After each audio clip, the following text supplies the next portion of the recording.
Amén, hermanos.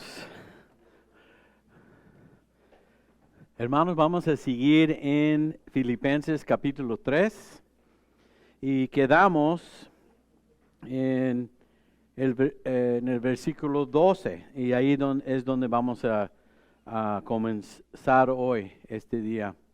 No sé si tienen sus Biblias o si pueden ver ahí en la pantalla los versículos que vamos a platicar un rato hoy, desarrollar un rato hoy. Me gusta mucho esta sección porque aquí Pablo menciona algunas analogías atléticas, más bien son como metáforas para ilustrar ciertas verdades espirituales. ¿Reconocen, hermanos, y recuerdan cuando Jesús fue tentado en el desierto por Satanás? Cuando fue al desierto, se encuentra en Lucas 4. Quería leerles algo para también poder conectar lo que está haciendo aquí Pablo. Está usando un ejemplo, Pablo, aquí en Filipenses, de un corredor, corriendo una carrera. Por ejemplo, pudiera ser un maratón. Y él escribe la vida cristiana, la imagen del cristiano, como una carrera. Nosotros estamos en una carrera, como en un maratón. Y el fin de la carrera, pues sabemos que es la meta final. Hasta llegar ahí, estamos en la carrera. Pablo está usando este ejemplo, esta analogía. Jesús también usó un ejemplo de algo del sentido del boxeo. Y a mí me gusta el boxeo. Ya saben, ustedes que me conocen bien, trato de ir a diferentes peleas aquí en California. No, perdón, hermana, bendiciones. Para darnos una idea de lo que es la vida cristiana. ¿Recuerdan cuando fue tentado Jesús en Lucas 4? El enemigo, el diablo, lo puso a prueba y le dijo ciertas cosas. Él, por ejemplo, tenía hambre porque estaba ayunando unos 40 días, 40 noches, y le dijo, oiga, si eres el Hijo de Dios, di que esta piedra se convierta en pan. Jesús le respondió, escrito está, no solo de pan vive el hombre, sino de toda palabra de Dios. Esa fue la primera tentación, ¿no? Entonces el diablo le llevó a un lugar alto y en un instante le mostró todos los reinos del mundo y le dijo, yo te daré poder sobre todos estos reinos y sobre sus riquezas, porque a mí han sido entregados y yo puedo dárselos a quien yo quiera. Es interesante que no tuvo una discusión Jesús sobre esa realidad de que el mundo está bajo ahorita el poder de Satanás, bueno, por la caída, ¿no? Jesús dice esto, si te arrodillas, más bien Satanás, a Jesús, si te arrodillas delante de mí, todos serán tuyos del reino del mundo. Jesús le respondió, escrito está, al Señor tu Dios adorarás y a Él solo servirás.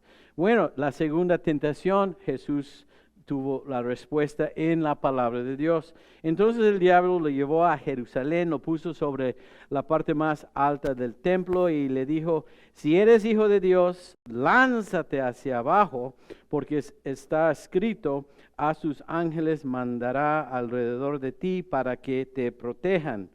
Y también en sus manos te sostendrán para que no tropieces con piedra alguna. Y Jesús responde una tercera vez, ¿no, hermanos? ¿Recuerdan la historia?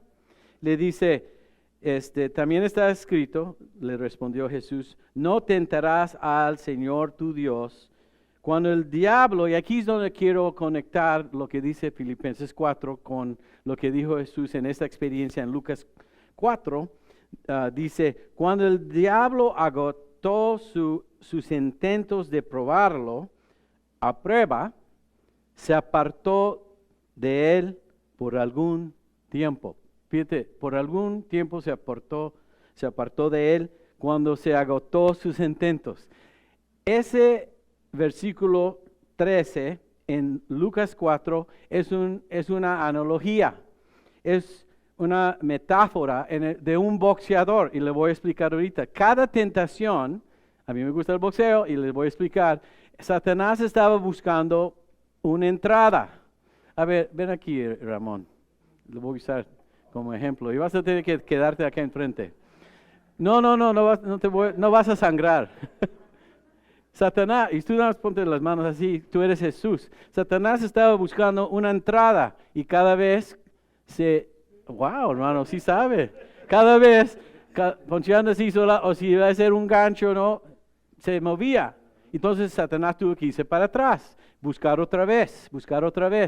Y cada vez en la tentación, ¿qué hizo? Se hizo para atrás otra vez.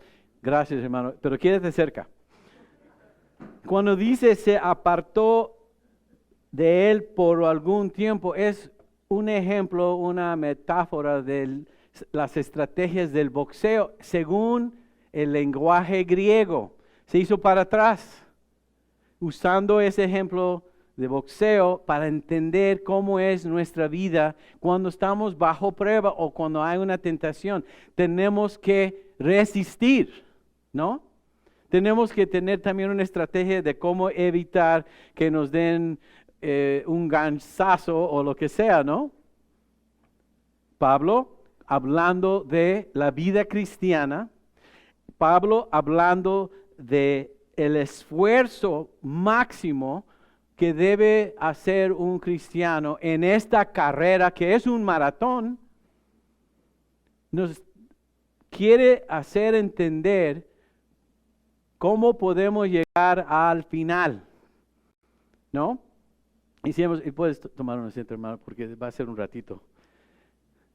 Fíjense, hermanos, qué manera de hacernos entender. Estamos en un maratón. Algunos, les voy a decir, como mis papás, están más cerca a la meta final, a la línea final, que otros, ¿no?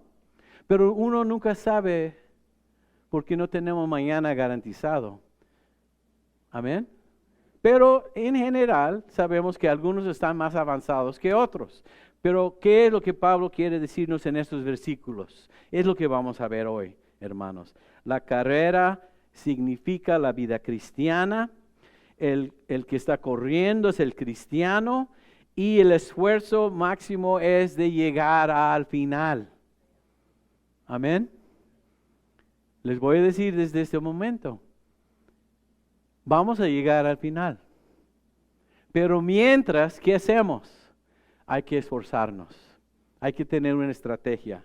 Dice esto Pablo en el versículo 12 del capítulo 3, y lo pueden ver ahí arriba.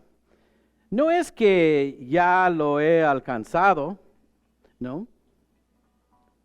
No es que ya lo haya alcanzado, ni que ya sea perfecto, sino que sigo adelante. No olviden la metáfora de una carrera, por ver si logro alcanzar aquello para lo cual fui también alcanzado por Cristo Jesús. En otra versión, la Nueva Traducción Viviente lo dice de esta manera, nada más para tener un sabor diferente. Amén. No quiero decir que ya haya logrado estas cosas, ni que ya haya alcanzado la perfección, pero sigo adelante a fin de hacer mía esa perfección para la cual Cristo Jesús primeramente me hizo suyo. ¿Cómo vamos a entender esto? Bueno, tenemos que empezar con lo que pasó con Pablo en el camino a Damasco. Recuerdan que él se dirigía a Damasco porque quería perseguir a los cristianos ahí. Recuerdan, hermanos, se encuentra en Hechos 9. La vida de Pablo estaba haciendo lo que él pensaba correcto, en su celo como judío, perseguir a los cristianos, eran los enemigos del judaísmo. Entonces buscaba, ya no estaban en Jerusalén porque habían huido, ya no estaban en Judea ni en Samaria, los cristianos se habían ido lejos por la persecución. Interesante, por la persecución, por esos momentos difíciles, los cristianos empezaron a huirse. Claro, lo vemos ahorita en Ucrania. ¿Qué hacen los que viven ahí en ese país, ya que los están bombardeando? Pues se huyen a otros países, no se expanden, se van. Bueno, eso fue el plan de Dios. Porque es lo que les dijo a los cristianos y a los discípulos específicamente que harían, qué tienen que hacer. Predicar el Evangelio, se llama la Gran Comisión, y cómo iban a poder ir al fin del mundo. Pues no lo hicieron voluntariamente, hermanos. Porque estamos cómodos donde vivimos, ¿no? Pero estaban en Jerusalén, después se fueron a Judea, después a Samaria y después a Damasco, y siguieron expandiéndose y yéndose más lejos. ¿Y qué resultó en esa persecución? Se llevó el Evangelio a otras partes del mundo. ¿Te das cuenta cómo Dios puede usar una experiencia o una circunstancia que para nosotros tal vez no es muy favorable, pero para Él sí? No hay que cuestionar cuando Dios nos pone a prueba. Hay que saber que aún con la prueba, con la persecución, con las dificultades, el Señor nos está extendiendo, nos está mandando a otros lugares o a otras circunstancias, a otras experiencias. ¿Qué pasó aquí? Dice él específicamente en el 12, no es que haya alcanzado ni sea perfecto. ¿Por qué usa la palabra perfecto ahí, Pablo? ¿Aquí hay alguien perfecto? ¿Somos perfectos? Piensa en esto. Muchas veces en las Escrituras, detrás de Pablo, cuando él enseñó el Evangelio, que él predicaba de la gracia por el cual somos salvos a través de la fe, ¿no? Que es un don, es un regalo, lo aceptamos por fe. No es algo que hemos hecho nosotros, pero algo que ha hecho Cristo. Muchas veces llegan aquellos detrás de Pablo y dicen, sí, pero para ser perfecto tienes que cumplir con la ley, tienes que circuncidarse, tienes que observar el sábado. Entonces estaban diciendo, sí puedes llegar a la perfección, es muy bueno que creen en Cristo, pero no suficiente. Ahí es donde tenemos lo que Pablo después va a describir como los enemigos de Cristo. Un enemigo de Cristo es aquel que dice lo que hizo Cristo que no es suficiente. Tienes que hacer esto y aquello y ya se convierte en religión. Amén. ¿Sí? Entonces él dice, yo no he alcanzado, ¿qué? Ni sea yo perfecto. Pues no es posible, hermanos. La perfección es una doctrina que viene del infierno. Porque el único perfecto es ¿quién? Jesús. Dios, el Padre, Espíritu Santo y Jesús. El hombre se convierte en el Cordero sin mancha. El único perfecto es Cristo. Por eso Él es el único que pudo morir por nosotros en su sacrificio. Él tiene el valor de poder pagar la deuda que teníamos. Entonces, esto de proclamar que puedes hacerte perfecto si solamente observes ciertas leyes, es una mentira. Bueno, hay aquellos que piensan ser perfectos y ellos lo creían. Pablo está diciendo, no.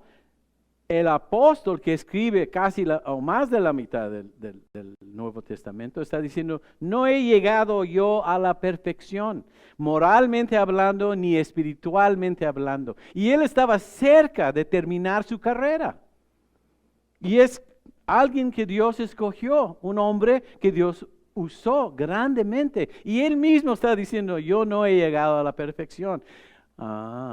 Ok, pero Estoy buscando llegar a la perfección o llegar a la terminación de mi carrera, a la línea, a la meta, buscando, ¿verdad? Está en la carrera, ok. Entonces, él en el camino a Damasco, sucedió que mientras que estaba en el camino, acercándose a Damasco, lo rodeó una poderosa haz de luz. ¿Recuerdan, hermanos? Que venía del cielo y le hizo rodar por tierra. Cayó en la tierra Pablo y se cegó. Mientras oía una voz: Saulo, Saulo, ¿por qué me persigues? Dijo una voz del cielo. Sabemos que era el Señor Jesús. La pregunta de Saulo es esta: ¿quién eres, Señor? Obviamente entendió que era un poder sobrenatural que se reveló ahí en el camino a Damasco con intenciones de perseguir a la iglesia. La voz dijo: yo soy Jesús a quien tú persigues. Dura cosa te es dar a coces contra el aguijón. Él, Pablo, temblando de temor, dijo: Señor, ¿qué quieres que yo haga? La pregunta que hizo Pablo: ¿qué quieres que yo haga? Es ahí, en ese momento en el cual fue alcanzado Pablo. Entonces ven aquí, Ramón, un momento. Quiero ilustrar esto, porque para mí es uno de esos versículos que me ha motivado toda mi vida. Entonces vamos a pretender que tú eres el Señor Jesús ahí en el camino a Damasco. Y ya caí yo al piso, al suelo. Entonces tú me vas a alcanzar agarrando mi muñeca, mi brazo ahí. El Señor lo alcanzó a Pablo así. Pablo está diciendo: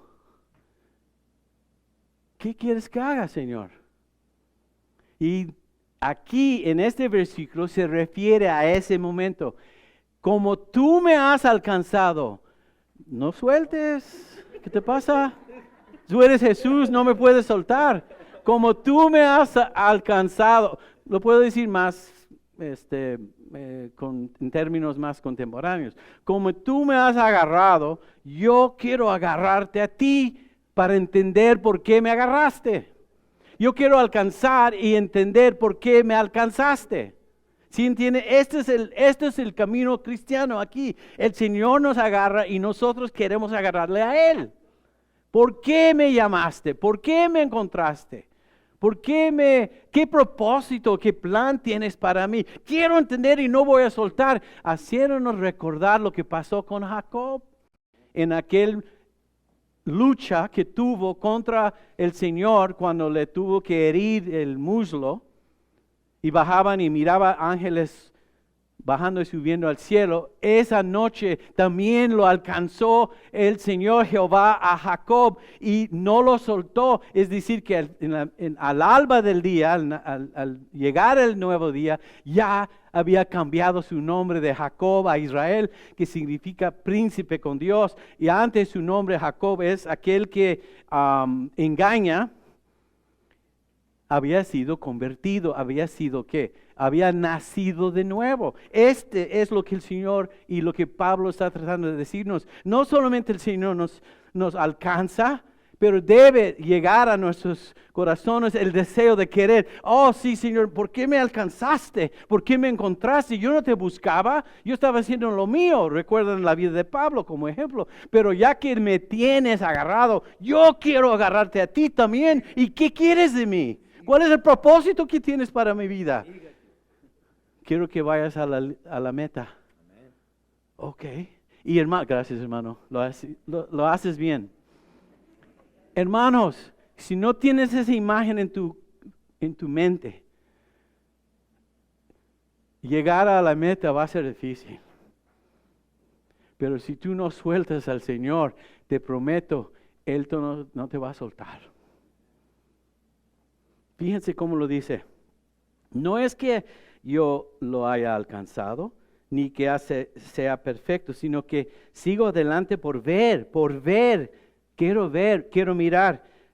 si logro alcanzar aquello para lo cual fui también alcanzado por Cristo Jesús, gloria a Dios, nos alcanzó cuando estábamos perdidos, cuando estábamos bajo la condena y nada más nos esperaba la ira de Dios, la condena de Dios, porque nacimos en pecado, no hay salida excepto Cristo, nuestro Redentor. ¿Sí me entienden, hermanos, lo que está pasando? Entonces, vamos a seguir. Pablo estaba diciendo que no había llegado, que no había alcanzado la perfección espiritual o la perfección moral en base de su propia actuación. Y recuerdan, los falsos maestros estaban enseñando que sí podía llegar uno a la perfección. No es cierto. Entonces, tú y yo estamos todavía en la carrera como cristianos, ¿no? En el maratón. ¿Aquí alguien ha corrido un maratón? ¿Sí? No está muy fácil, ¿verdad? ¿Qué tal un 10 kilómetros? Tal vez menos, pero entendemos algo aquí de cómo es la vida cristiana. Y hemos determinado entonces en esta carrera en la cual estamos, alcanzar aquello por lo cual fui o fueron también alcanzados por Cristo Jesús. ¿No se te hace curioso? ¿No se te hace interesante saber por qué? ¿No quieres buscar? Señor, ¿qué tienes para mí? No estamos hablando de cualquier fulano aquí. Estamos hablando del Señor. ¿Recuerdas cuando tocó la puerta de tu corazón? ¿O lo está tocando ahorita? Tiene algo para ti que jamás te puedes imaginar. Tus planes, tus ideas, no se acercan ni poquitito a lo que Él tiene para ti. ¿Por qué peleas contra Él y luchas contra Él? Déjalo entrar y sométete, ríndete como cantamos hoy. Y Él te mostrará maravillas en tu vida. Entonces, Pablo sigue diciendo en el versículo 13 lo siguiente: hermanos, yo mismo no pretendo haberlo alcanzado ya. Pero una cosa sí hago, y esta parte es muy importante, hermanos. Una cosa sí hago. Me olvido ciertamente de lo que ha quedado atrás. Déjame leer esa parte otra vez. Pero una cosa sí hago. Versículo 13. Ahí está. Me olvido ciertamente de lo que ha quedado atrás y me extiendo, no nada más quiero seguir adelante, me extiendo hacia lo que está adelante. En la Nueva Traducción Viviente dice: olvido el pasado y fijo la mirada en lo que tengo por adelante. Entonces nosotros siempre tenemos algo por adelante, hermanos, como cristianos, alguna esperanza, anticipando bendiciones. Siempre en la vida cristiana así es como caminamos, mirando hacia adelante. Entonces, aquí me voy a dedicar un poco de tiempo. Tengan paciencia conmigo. Esto es uno de los versículos que más me ha ayudado en mi vida cristiana. Lo conozco muy bien. Fíjense, ¿qué hace Pablo? Número 1, olvidar lo que queda atrás. Amén. Olvidar el pasado. ¿Todos tenemos un pasado? Claro que sí. Todos tenemos un pasado. ¿Por qué quiere olvidar el pasado? Vamos a ver. Porque si me detengo en mis fracasos del pasado, en mis errores del pasado, en mis pecados del pasado, en mis mal tiempos del pasado, ¿qué pasa? Empieza a crecer en mí el sentir de culpa, resentimiento y amargura. Si solamente me detengo en mis errores, en mis debilidades, en mis fracasos. Es una de las cosas que puede pasar en la vida de uno. Siempre mirando hacia atrás, ¿dónde fallaste? No olviden quién está escribiendo esto. ¿Pablo tuvo algunos errores en su pasado? Claro que sí, perseguidor de la iglesia. Él es el que detuvo el manto de para los que apedrearon a Esteban. ¿Tuvo un pasado, Pablo? ¿Tienes tú un pasado? De errores, de fracasos, de fallas, de pecados. Si nos quedamos en el pasado, siempre mirando hacia atrás, estamos y nos quedamos atrapados. No olviden de considerar el pasado de Pablo. Y él se refiere a sí mismo en muchas de sus cartas de lo que había hecho en su pasado, ¿no? Algunas personas, a ver si es cierto, hermanos, si reconocen esto. Algunas personas siempre están mirando hacia atrás. No pueden superar lo que les sucedió el año pasado, hace 5 años, y algunos no pueden olvidar lo que pasó hace 20 años. ¿No? Es que ella me lastimó, ¿no entiendes? O él me lastimó. No, o tal vez uno dice, el jefe me despidió, you're fired. ¿No? O tal vez esa empresa me persiguió, me discriminó, me abusaron ahí en ese trabajo que tenía ese jefe. Pablo está diciendo aquí todo lo contrario. Y él dijo, esto es lo que hago, olvido lo que queda atrás. Y lo mismo debemos hacer nosotros. Olvidar las fallas, los pecados. Pero ¿qué tal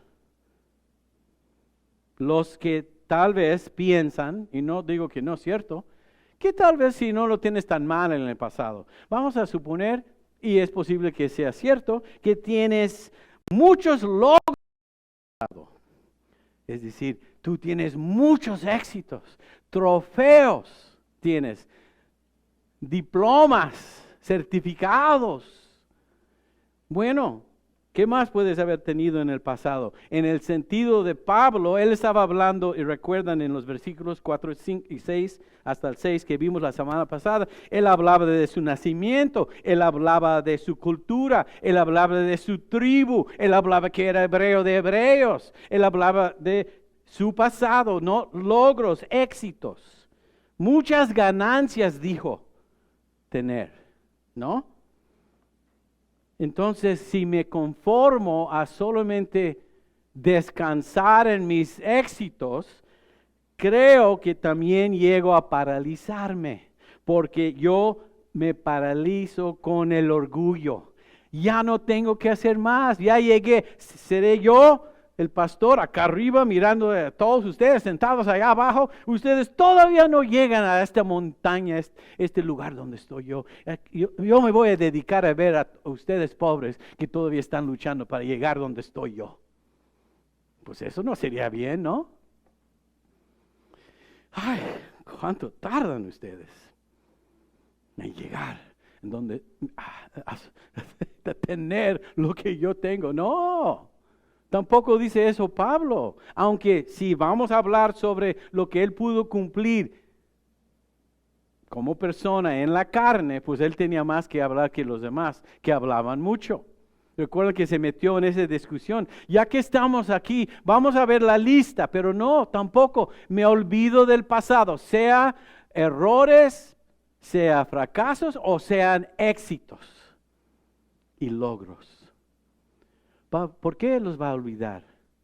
Porque es necesario, hermanos, para seguir adelante, esforzarnos hacia adelante, porque ahí está la meta. La meta todavía está por adelante, no importa lo que has hecho. Entonces, esta sección, Pablo hace una conclusión. Prosigo, versículo 14, prosigo a la meta, al premio. ¿Nos espera un premio? Del supremo llamamiento de Dios en Cristo Jesús. Lo que nos espera, el premio del supremo llamamiento de Dios en Cristo. ¿Sabes qué es el premio? Cristo. Cristo es el premio. Y la vida eterna es el premio. Él es rey de un reino eterno. Esa es la meta. Amén. Amén. Después vamos a ver cómo nos dice que somos ciudadanos del cielo, pero todavía no llego ahí. El pecado que hemos cometido, hermanos, entonces, en el pasado, nos va a condenar ahí cada vez que lo pensamos, si es que hemos fallado. Si hay cosas buenas que hemos hecho, también nos van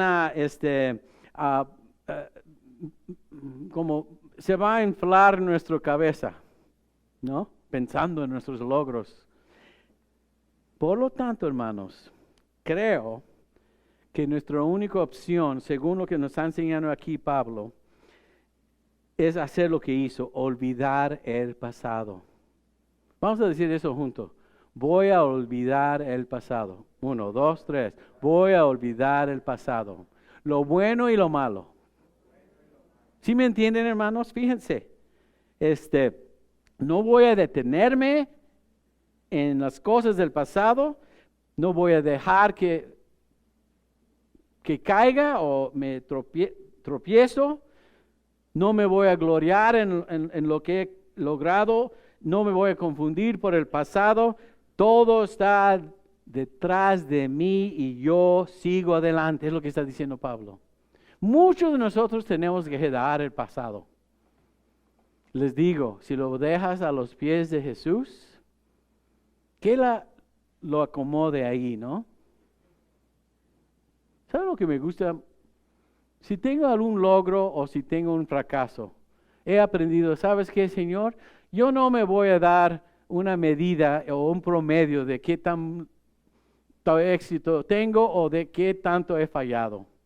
Satanás es el acusador de los santos, es el padre de las mentiras. ¿Cómo te gustaría que estuvieras en un círculo vicioso en donde no vayas a ningún lado, siempre pensando en el pasado? Mira, hermanos, si han hecho un error, si han fallado, si han pecado, deja a los pies de Cristo. Si han tenido logros y éxitos y has llegado a cumplir muchas cosas en ese mundo, déjalo a los pies de Cristo. Solamente mira hacia adelante.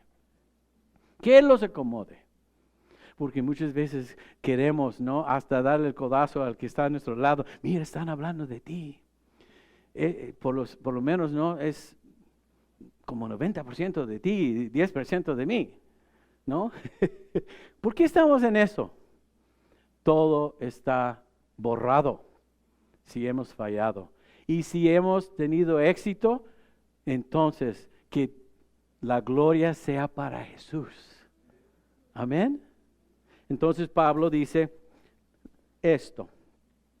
Prosigo la meta al premio del supremo llamamiento de Dios en Cristo Jesús. Así que todos los que somos perfectos, hablando espiritualmente, si es posible conseguir perfección, pero yo le digo que no en sí mismo, pero sí en Cristo. Tenemos la justicia de Cristo por fe. Él nos mira como justos, no por nuestra actuación, por nuestro comportamiento, pero por el comportamiento de Cristo, lo que hizo Cristo por nosotros. Su justicia nos es acreditado. Él hace un depósito en nuestra cuenta de la justicia de Cristo cuando nos acercamos a Él por fe y confesamos nuestros pecados. Él los borra. Nunca para pensar o mirar eso otra vez como pretexto de juicio, porque Él fue el que llevó sobre sí mismo el juicio, la condena y la ira que merecíamos. Entonces, hermanos, nosotros cuando ponemos nuestra fe en Cristo, libres. Libres para vivir por Él. Ya no pensar del pasado, solamente del futuro. Dice, así que todos los que somos perfectos, sintamos esto mismo, es decir, que estemos de acuerdo con esto. Y si ustedes sienten otra cosa, también esto se lo revelará Dios. Es decir, que tal vez hay algunos que van a decir, ¿sabes qué? No estoy muy de acuerdo contigo, pastor.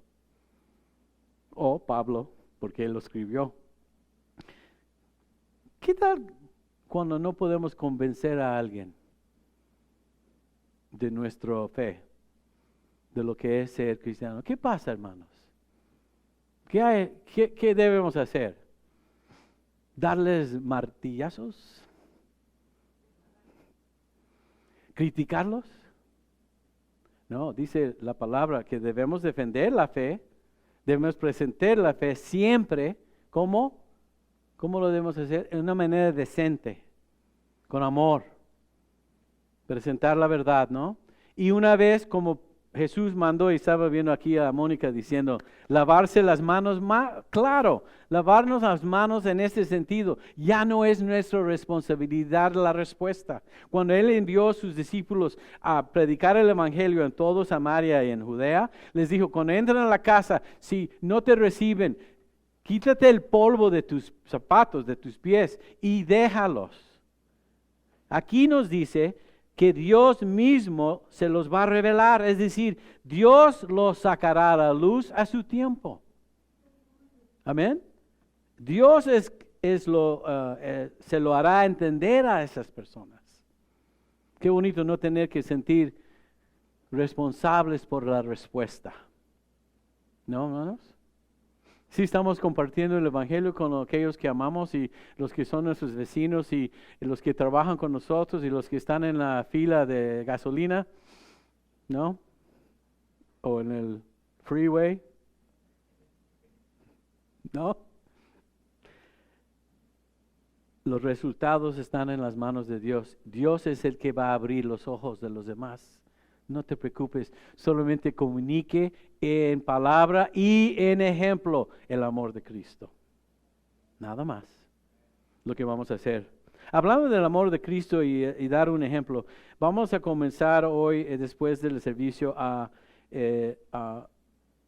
tratar de organizar un ministerio de benevolencia. Yo sé que ya muchos, por lo que está sucediendo con los precios, la inflación, que tal vez para poder, de repente aparecí, tal vez para poder alcanzar en lo que será nuestra comida, hay menos porque estamos gastando más en gasolina. Entonces, empezando con la iglesia, Dios nos ha abierto una puerta con unos hermanos del grupo de inglés que tienen comida y todo tipo de comida.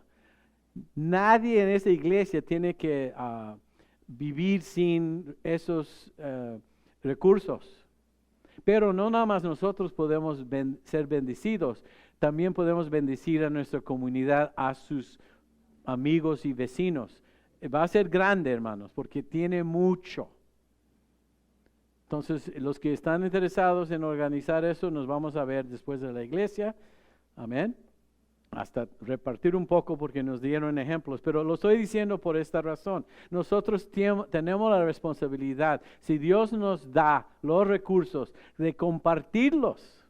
Igual la palabra de Dios, claro, pero también en vida real. Porque ¿quién no dijo a Santiago que si alguien viene contigo y tiene frío o hambre, no les digas, pues que Dios les bendiga y espero que te calientes, ¿no? No, pues dale comida en un saco o un zarape. No nada más dile que Dios les bendiga. Haz algo. Si tienen alguna necesidad de dinero, claro, tal vez no puedes pagar su renta, pero tal vez les puedes dar uno de quién sabe qué cuánto, que Dios te diga y que seas bendición de esa manera. Hay que vivir nuestra fe. Y Pablo está enseñándonos que Dios es el que nos va a abrir estas puertas y Él es el que nos va a revelar a los demás, a nosotros primero, su luz. Y con eso terminamos. Pero en aquello a que hemos llegado, sigamos una misma regla y sintamos una misma cosa. Hermanos, sean ustedes imitadores de mí. Y fíjense en los que así se conducen, siguen el ejemplo de ustedes, el ejemplo que ustedes tienen de nosotros. Porque por ahí andan muchos, de los cuales muchas veces les dije, y llorando vuelvo a decirlos. Qué triste que aquí hay lágrimas en lo que es el epístola de gozo, pero él habla de los enemigos de la cruz. ¿Quiénes son? Ellos solo piensan en lo terrenal, su Dios es el vientre, su orgullo es su vergüenza y su fin será la perdición. Vamos a hablar sobre eso un poco. Literalmente está diciendo aquí que algunos, su Dios es su vientre. Uno dice, ¿y eso qué quiere decir? Bueno, todos sabemos lo que es la panza, ¿verdad? Algunos hasta bromeamos, ¿no? Y decimos, ese panzón de allá, ¿no? ¿Saben lo que llenamos la panza con qué, no? Los apetitos carnales. Algunos solamente viven por los apetitos carnales, pero no tienen la mirada más allá, ni a la meta, ni al cielo, a lo que es eterno. Muchos viven solamente para esta vida. Él está diciendo, cuidado con ellos. Dice, también, viven para su propia gloria, ¿no? Dice, su orgullo es su vergüenza. Fíjense que esto es una cosa interesante. Algunos se glorían en lo que debe ser su vergüenza. ¿No estamos viviendo en días así? Algo vergonzoso, algo de mucha pena, hasta se jactan, ¿no? Porque tienen los ojos nada más en lo temporal. Y nos dice, su orgullo es su vergüenza y su fin será la perdición. Viven por lo temporal. Nosotros no debemos, porque el siguiente versículo dice, pero nuestra ciudadanía está en el cielo. ¿Saben, hermanos, que somos ciudadanos del reino de Dios, del cielo? Tenemos ya un pasaporte. Si llegas al cielo, hay aduanas. Yo sé que aquí ustedes entienden muy bien, los que hemos tenido que viajar otra vez a nuestras tierras de nuestros padres. Ya sabes que tienes que presentar un pasaporte. Si llegas al cielo, ¿cómo van a comprobar que eres ciudadano del cielo? ¿Qué vas a decir? ¿Fui bueno? ¿Les vas a poder dar la mordida? ¿Una mordida? ¿Qué vas a poder hacer? Solamente una cosa, tienes ese pasaporte, ¿sabes el nombre de aquel pasaporte? Jesucristo. Por eso somos ciudadanos del cielo. Si Jesucristo es nuestro Salvador.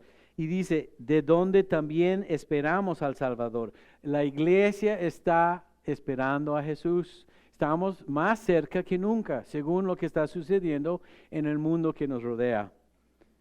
Estamos esperando al Salvador, al Señor Jesucristo. Él transformará el cuerpo de nuestra humillación para que sea semejante al cuerpo de su gloria. ¿Saben, hermanos, que vamos a tener un cuerpo glorioso un día? Se dice en términos teológicos, un cuerpo glorificado. A ver, mira, no tengo ninguna vergüenza de decirles, yo tengo 62. Y tengo mucha gratitud al Señor que me ha permitido llegar a los 62. Pero ¿sabe qué cuerpo quiero? Yo quiero el de 22. Sí, te voy a enseñar fotos, no lo van a creer. Para empezar, no había panza. En segundo lugar, había cabello, ¿no? Hermanos, es cierto, nosotros somos ciudadanos de un reino eterno. Este cuerpo se está gastando, pero allá Y según lo que nos dice la palabra de Dios, nosotros esperamos al Señor Jesucristo porque somos ciudadanos de ahí. Solamente estamos pasando por este mundo. No debemos tener los ojos fijados tan fuertemente en este mundo. Suelta un poco a este mundo y te vas a encontrar más feliz. Porque el Señor va a proveer en cualquier momento tus necesidades. No tienes que preocuparte. Él transformará el cuerpo de nuestra humillación para que sea semejante al cuerpo de su gloria. El cuerpo de su gloria se refiere al resucitado de Jesús. Por el poder con el que también puede también sujetar a sí mismo todas las cosas. ¿Cómo es posible todo esto, hermanos? Estas promesas, lo que va a pasar en un futuro, vida eterna, por su poder. Una vez en mis conversaciones, y con esto terminamos, ya sé que ya lo dije 2 veces, pero en este sí. Nada más quiero que pienses en algo. ¿Sabes por qué el Señor es Dios? Porque es más poderoso que cualquier otro. Nada más. Satanás intentó tumbarlo de su trono. ¿Recuerdan que fue hecho fuera? Lucifer. Él pensó, yo voy a llegar al trono, yo voy a sentarme ahí. ¿Y sabes por qué no pudo? No porque Dios es amor. No porque es un Dios de misericordia ni de gracia. Todo eso es cierto, pero porque es todopoderoso. Busque aquel que por el poder con el que puede también sujetar a sí mismo todas las cosas. Es decir, que todas las cosas van a estar sujetos a Él. Todas las cosas van a ser reordenados por Él. Todo se va a corregir un día cuando Él viene a establecer su reino.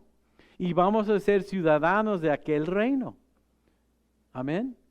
No olvides, hermanos, en tu vivir cada día y en esta carrera en la cual estamos, en un maratón, el poder de Dios es lo que te sostiene. Claro que viene incluyendo su gracia, su misericordia, su amor, su benevolencia, todas esas cosas, pero su poder es lo que le va a hacer llegar al fin, a la meta. Servimos a un Dios todopoderoso. Búscalo cuando necesitas de Él.